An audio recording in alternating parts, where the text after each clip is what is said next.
আজকে বানিয়েছি পাটিসাপটা, তাই প্রথমে আমি ব্যাটারটাকে গুলে নিয়েছি। এর মধ্যে দিয়েছি সুজি, চালের গুঁড়ি, ময়দা, দুধ আর নতুন গুড় দিয়ে খুব ভালো করে ব্যাটারটাকে গুলিয়ে নিয়েছি। এবার আমি এটা ফ্রাই প্যান বসিয়ে তার মধ্যে কিছুটা ঘি মাখিয়ে দিলাম। তারপর আমি এক হাতা ব্যাটার দিয়ে দিলাম, দিয়ে খুন্তির সাহায্যে খুব ভালো করে এটাকে ছড়িয়ে নিয়েছি। নেওয়ার পর আমি পুর দিয়ে দিলাম। আমি নারকেলের পুর দিয়েছি, তোমরা চাইলে এর মধ্যে ক্ষীরের পুরও দিতে পারো।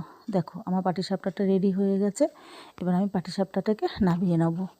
এবার আমি আবারও একটু ব্যাটার গুলে নিয়েছি, এর মধ্যে দিয়েছি চালের গুঁড়ি আর লবণ দিয়ে ব্যাটারটাকে খুব ভালো করে গুলিয়ে নিয়েছি। এটাকে আমি সরা পিঠে করব। তাই দেখো আমি সরাটাকে বসিয়ে দিয়েছি। আমরা এটাকে সরা পিঠে বলি, তোমরা কে কী বলে থাকো অবশ্যই কমেন্টে জানিও। এবার এক হাতা ব্যাটার দিয়ে দিয়েছি, দিয়ে আমি এটার মধ্যে ঢাকনাটা দিয়ে দিলাম, দিয়ে কিছুক্ষণ ঢেকে রাখবো। কিছুক্ষণ ঢেকে রাখার পর দেখো আমার পিঠেটা রেডি হয়ে গেছে। এবার আমি পিঠেটাকে নামিয়ে নেবো। নামিয়ে নেওয়ার পর দেখো আমার আজকের পাটিসাপটা আর পিঠে রেডি হয়ে গেছে। চলো আজকের মতো এই পর্যন্তই, আবারও দেখা হবে নতুন কোনো একটা ভিডিওতে। টাটা।